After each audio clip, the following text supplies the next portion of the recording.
bikin silangan hasil CT juga tuh. Jadi karena kita dapat udah yang mendekati nih, karena mendekati genetiknya, ini kita langsung kita inbreed tuh. Kenapa kita inbreed? Kita ingin memperkuat genetiknya. Kenapa nggak di crossbreed? Ya itu balik lagi, karena kalau yang setahu saya, kalau kita ngawinin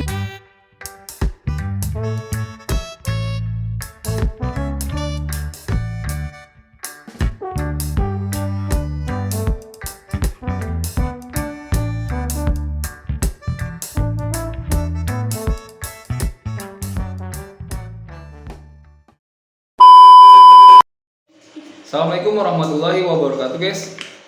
Selamat sore nih guys. Jadi sore ini kita mau bikin video lagi nih guys. Jadi karena ada permintaan dari temen sendiri nih, temen tongkrongan yang emang hobi di ikan cupang nih guys. Jadi kemarin dia sempat nanya, "Bang, masih punya ikan DT gak?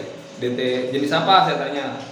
DT jenis apa aja? Nah kebenaran kita kemarin nyilangin ikan black series kita nih sama ikan glowfish. Tapi kita dapat itu inbreedan pertama atau dibilang F1-nya guys. Jadi F1-nya kita lanjutin breeding lagi, ternyata keluar genetik yang namanya ikan apa ya? Kalau dulu sih kecil saya bilangnya ikan cagak guys. Kenapa dibilang cagak? Ya dulu kalau nggak salah tahun saya sekolah sekitar tahun 2002 itu saya pernah dapat ikan jenis ini. Dulu ini nama ikannya ikan cagak. Tuh, tapi sekarang namanya udah beda guys. Dulu tuh ada yang namanya ikan cagak, kalau dulu ya ikan serit. Sekarang ikannya ikan krontel namanya tuh. Terus sebelum half moon adanya ikan slayer. Sekarang namanya half moon. Jadi ya kalau slayer itu ya dulu ekornya bukanya tuh nggak kayak sekarang tuh. Jadi bukanya tuh half moon. Jadi setengah bulan. Dan kalau dulu ikan slayer itu modelnya kayak ikan firetail. Tapi sekarang ikan cupang sekarang keren-keren guys tuh. Karena yang kita tahu genetiknya petani-petani sendiri tuh nyilangin, mulai datangin dari Thailand, terus banyak lah pokoknya genetik yang baru dari ikan cupang tuh. Jadi saya bakal ngasih tahu ke temen juga nih, terutama para subscriber atau penonton YouTube kita, kayak mana sih ikan cagak tuh. Dan sekarang namanya itu ikan double tail guys. Jadi double tail ini kalau menurut saya jenis baru di rumah saya, dan saya pun baru lihat nih, ternyata double tail itu nggak cuma di plakat-plakat biasa, ternyata di glowfish juga kita nemu nih guys. Ini dibilang genetiknya duduk ya belum. Istilahnya apa ya? Kalau belum permanen ya kita bilang aja lah genetiknya masih nongkrong guys. Jadi langsung kita lihat aja nih ikannya nih guys. A few moments later. Nih guys, alhamdulillah banget nih guys, kita udah nyilangin dan kita dapat genetik nongkrong guys. Jadi bukan duduk nih. Ini kita bilangnya nongkrong karena kita dapat jackpot dari hasil silangan sendiri tuh. Jadi kalau dibilang udah genetik duduk tuh bener-bener inbreed dan dapat lagi tuh, karena kita dapat boleh genetik nemu. Dan katanya sih, kata senior kalau udah genetik duduk itu lumayan bagus genetiknya, lumayan bagus, dan anakannya juga udah pasti jadinya ke double tail semua. Dan kebeneran nih buat teman-teman yang belum tahu ikan cagak nih, kalau dulu namanya ikan cagak, kalau sekarang namanya keren tuh pakai bahasa Inggris, namanya tuh double tail. Kenapa disebut double tail? Jadi ya ini kelebihannya dari ekornya ini nih guys. Jadi ekornya itu bukannya kayak lope gini tuh. Jadi disebut double tail. Nah beneran kita dapat genetik nih double tail glowfish. Dan mau lanjut kita inbreed. Jadi kalau buat teman-teman kalau mau nanyain harga ikan ini, nggak saya jual karena saya belum memperkuat genetik sendiri tuh. Atau dibilang teman-teman petani ikan hias yang di rumah saya bilang itu genetiknya udah duduk. Saya sih bilang ini masih nongkrong guys. Kenapa dibilang nongkrong? Karena kita dapat genetik temu nih. Dan male-nya ekornya tuh cakep guys. Tuh ekornya cakep banget tuh. Bukannya double tail-nya udah bener-bener ini banget tuh. Apa ya? Atasnya tuh agak sedikit upper tail juga, long pin kalau dibilang teman-teman kontes mah nih. Dan ini female-nya nih. Jadi kita alhamdulillah banget dapat spare, dan ini kita mau lanjutin genetiknya tuh. Jadi kita ini dapat ikan hasil breedingan sendiri, bukan beli ya guys. Jadi ya awalnya sih emang beli, cuma kita lanjut breeding lagi dan hasilnya nih kayak gini tuh. Jadi kenapa disebut ikan cagak? Mungkin dulu belum ada bahasa double tail. Jadi dulu tuh namanya ikan cagak guys. Jadi ikan cagak ya karena itu cagak dua begini tuh. Jadi disebutnya ikan cagak tuh. Nah kebenaran kita dapat genetik terbaru nih dari ikan glowfish tuh. Jadi ini ikan glowfish double tail tuh, atau ikan glowfish cagak guys tuh. Jadi kita tinggal lanjutin genetiknya nih. Bakal kita silang-silang. Enggak. Kalau ini nggak bakal kita silang. Tapi ini kita inbreed terus, kita inbreed dan inbreed tuh. Karena kalau dari inbreed, kalau untuk memperkuat genetik, mungkin kalau dari pengalaman saya sih nggak usah disilang lagi, tapi lanjutin aja tuh. Jadi insya Allah ntar anakannya bakal banyak DT glopis tuh. Ini karena si male-nya masih mager nih, kebanyakan makan, jadinya dia nggak ngedok-ngedok kayak gitu guys tuh. Dan ini female-nya tuh. Jadi kalau mau memperkuat genetik sih, kalau dari pengalaman saya di inbreed, jadi kita dapat ikan ini tapi sama dari Landex series juga, kemungkinan kayaknya dulu di crossing sama ikan-ikan. Saya pernah nemu dulu dia pernah punya jenisnya dari double tail black mamba. Nah black mamba karena saya lihat masih ada sisik putih kapurnya tuh, sama ini ada metaliknya tuh.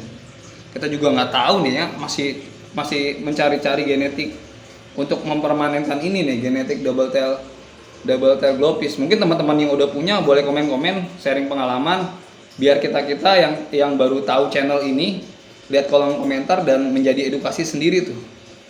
Nah kayak gitu guys. Jadi intinya kita di konten ini bukan menggurui ya, cuma sharing pengalaman aja. Cerita saya dulu pernah punya ikan cagak, kalau sekarang bilangnya double tail karena sekarang pakai bahasa Inggris, kalau dulu kita bilangnya double tail. Dan yang pasti ikan-ikan dulu keren-keren tuh. Kalau cuma nggak sekeren kayak sekarang. Kalau dulu warnanya udah nggak sebanyak kayak sekarang. Warna tuh cuma hitam, hijau, putih, biru. Yang biru agak putih-putihan aja dibilangnya Belgi kalau dulu tuh. Tapi aduan guys, kalau dulu nggak sekarang. Kalau sekarang tuh kebanyakan ikan cupangnya ikan cupang hias semua tuh.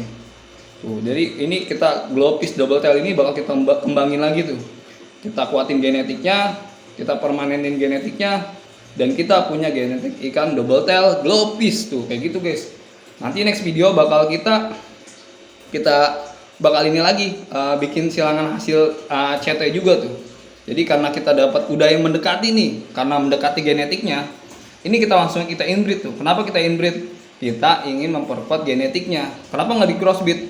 Ya itu balik lagi, karena kalau yang setahu saya, kalau kita ngawinin dari satu land itu genetiknya bagus tuh. Kayak gitu guys. Jadi bukan ya inbreed sih, ini setahu saya emang bukan beda lubukan. Jadi satu lubukan ini nih, ini masih satu lubukan, karena mutasinya juga nggak beda jauh tuh, kayak gitu guys. Jadi maaf ya guys, jadi bukan beda lubukan, ini satu lubukan. Karena yang male-nya ini sendiri kita grooming lebih awal tuh, karena saya lihat dari bukannya sendiri udah balance banget, bukannya 50-50, nggak minus tuh, nggak atasnya lebih, bawahnya lebih, dan female juga cakep guys, bukannya juga tuh 50-50 ya. Jadi lanjut kita kembangin aja nih. Mudah-mudahan dengan adanya ikan cupang ini, double tail baru ini nih, jadi tren ikan cupang di glopis ini kita bakal banyak di sini guys. Jadi buat teman-teman yang kemarin sempat komen-komen juga di kolom komentar, bang ikan glopisnya dijual gak? Belum saya jual. Nanti kalau genetiknya udah permanen dan banyak, insya Allah bakal kita jual. Atau mungkin kita giveaway juga buat teman-teman yang emang hobi di ikan cupang guys. Tuh. Nah kebenaran kita juga kedatangan tamu nih, bocil ini nih. Bocil nih, kenalan dulu nih, nama siapa nih? Sama saya Darren. Oh Darren, bukan Gavin. Bukan. Jadi si Darren ini mau belajar ternak ikan cupang. Nah nanti next video bakal kita ini juga edukasi dia cara ngebedain. Pertama kalau buat bocil tuh ngebedain kelaminnya dulu, jantan dan betina ya. Ya terus cara ternaknya, karena dia katanya pengen belajar ternak tuh, karena dari hobi. Setahu saya kalau dari hobi ikan cupang, dari pengalaman saya juga waktu kecil ya, ternyata dari hobi ikan cupang tuh bisa menghasilkan apa? Ya intinya sih ujung-ujungnya cuan ya. Ya, ujung-ujungnya cuan dan bisa buat tambahan jajan ya. Jadi jangan buat sekedar main game ya. Ini ya. Jadi kalau main game kurangin. Kalau bisa mah, kalau bisa cari hobi positif. Sebenarnya main game juga kalau menghasilkan nggak apa-apa. Cuma kalau terlalu berlebihan itu nggak bagus tuh. Kayak gitu Bin ya. Ya jadi jangan main game jangan terlalu banyak ya. Dan lanjut kita hobi di ikan cupang aja kali ya. Ya biar ada cuannya ya. Nah, paling sampai situ guys nih.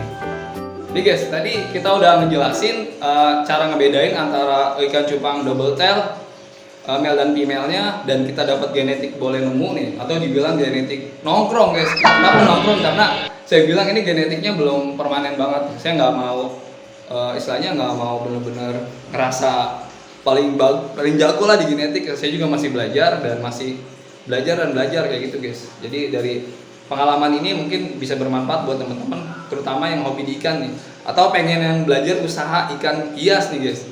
Jadi ikan hias tuh bisa di breeding dan ujung-ujungnya menghasilkan cuan. Dan next video kita bakal ajarin nih bocil gimana cara ngebedain jantan betina pada ikan cupang dan gimana cara ternaknya dan banyak lagi intinya guys, dan bagaimana cara jual tuh. Jadi kita bakal ajarin bocil ini progresan gimana cara ngerawat ikan cupang, breeding, ngebedain kelamin, pokoknya semua tentang edukasi ikan cupang guys. Jadi buat teman-teman intinya jangan lupa bersyukur dan jangan lupa berbagi ya kita. Wassalamualaikum warahmatullahi wabarakatuh.